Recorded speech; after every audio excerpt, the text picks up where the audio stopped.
The Zika virus has already infected 1.6 million people. Where exactly did this virus come from? How dangerous is it? And what is being done to stop the spread? Find out this and more on this edition of the Ashcroft Report.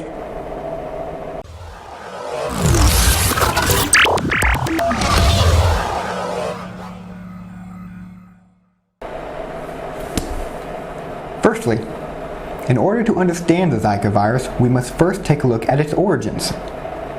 The Zika virus was discovered by the Yellow Fever Research Institute in the Zika forest of Uganda in 1947. It is worth noting that the Yellow Fever Research Institute was created by the Rockefeller Foundation. This fact has fueled many conspiracy theories, one of which we will be taking a look at later on. The primary goal of the Yellow Fever Research Institute was the discovery of a vaccine for yellow fever. In order to obtain this goal, researchers would use caged rhesus monkeys which had been left out in the jungle to contract yellow fever.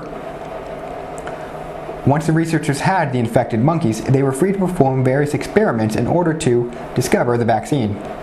However, during the same time, a few of the monkeys became infected with an unknown virus. Once the virus had been isolated and collected, it would be sent off to various research organizations to be studied.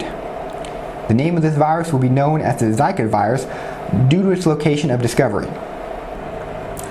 Prior to 2007, there had only been 14 confirmed cases of the Zika virus between Africa and Asia. In 2007, Micronesia reported 49 confirmed and 59 unconfirmed cases of the Zika virus. And then between 2014 and 2015, French Polynesian Islands reported 20,000 confirmed cases of the Zika virus. Now, it is interesting to note that during this time, there were 17 cases of a central nervous system malformation within fetuses and babies of mothers who had been exposed to Zika during the outbreak. And now the current outbreak, which started in 2015, is estimated to be at 1.6 million infected, with 1.5 million to be within the country of Brazil. One thing to note also is that there are currently 37 confirmed cases within the country of Mexico and 13 confirmed cases within the state of Texas. It is commonly known that the Zika virus is able to be spread through certain kinds of mosquitoes. It is also believed that it is able to be spread sexually as well as through blood transfusion. The most common symptoms associated with the Zika virus have been fever, rash, joint pains, and red eyes. These symptoms have been known to dissipate within a week. It is also important to note that these symptoms do not always manifest in a person infected with the Zika virus. During this current outbreak, it has been noted that the most at-risk target for Zika is pregnant women. This is due to the fact that there has been a belief that there is a connection between the Zika outbreak and a growing number of microcephaly cases within Brazil. The World Health Organization says a causal link between the Zika virus and microcephaly is strongly suspected but not yet scientifically proven. And although the microcephaly cases in Brazil are spatio-temporally associated with the Zika outbreak, more robust investigations and research is needed to better understand this potential link. For those who don't know, microcephaly is the abnormal smallness of the head, a congenital condition associated with incomplete brain development. At this time, there is no cure or treatment for the Zika virus. However, the World Health Organization assures us that within 18 months, a treatment could be available. Now, however, Rio de Janeiro does plan to host the 2016 Summer Olympics, an event which usually draws in millions of tourists from around the world. If the Zika virus is not contained or treated by then, it does leave one to wonder the fate of the 2016 Summer Olympics. Also, the World Health Organization has released a public health emergency of international concern in regards to the Zika virus.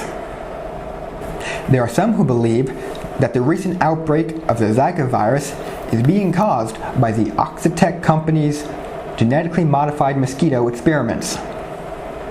They believe that the Oxitec company, funded by the Bill and Melinda Gates Foundation, is responsible for the release of the Zika virus in order to achieve racial cleansing as well as depopulation. However, reports from the Oxitec company have shown that only male mosquitoes are being genetically modified, and as we know, it is female mosquitoes that bite in order to feed her young. It is also shown that the experiments are currently being successful. The mosquito population in areas where the genetically modified mosquitoes have been released are going down.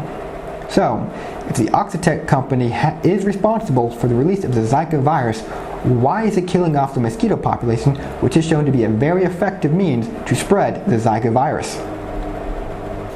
There are some who believe that the current Zika virus outbreak was meant to coincide with the mandatory vaccination program of pregnant women with the Tdap vaccine, and that it is the vaccine and not the virus that is responsible for the growing number of microcephaly cases in Brazil. It is important to note, however, that the Tdap vaccine is given to women in their third trimester of pregnancy, and that microcephaly itself manifests itself much sooner than that. It is also important to note that the United States uses the Tdap vaccine within pregnant women, and there has been no correlation or link or any case at all that microcephaly within the newborn infants of these women. And lastly, we have the Rockefellers. There are many who believe that the Rockefeller family is responsible for the creation as well as the current outbreak of the Zika virus. They believe that it is the Rockefeller family who are using the virus to achieve racial cleansing as well as depopulation. They cite this image as proof to the Rockefellers' nefarious plans. Now, it is true, you can go to this website and purchase a sample of the Zika virus. However, upon closer looking at the website, you can also find samples of various other viruses, diseases, skin tissues, organ samples, and everything of the like.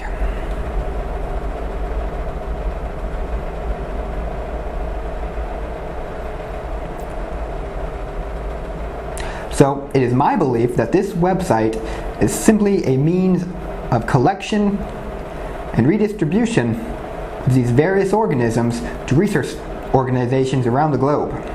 And the fact that they have the Zika virus is no clue for a nefarious plot by the Rockefellers. Yes, it does label the Rockefellers as the donating factor of the virus, but as we stated earlier, the Rockefellers funded and created the group that initially discovered the virus. So that's all the time we have today for the Ashcroft Report. Please like and subscribe and comment below on your thoughts about the Zika virus and its danger to humanity. Thanks for watching. I've been Alexander Ashcroft, and this has been the Ashcroft Report. Next time on the Ashcroft Report, we will be taking a look at the Rockefeller family themselves. Where do they get their money? What are they doing now? Are they really behind every plot to destroy the world? We'll find out next time on the Ashcroft Report. So until then, remember, everything we hear is an opinion, not a fact. Everything we see is a perspective, not the truth. Good night.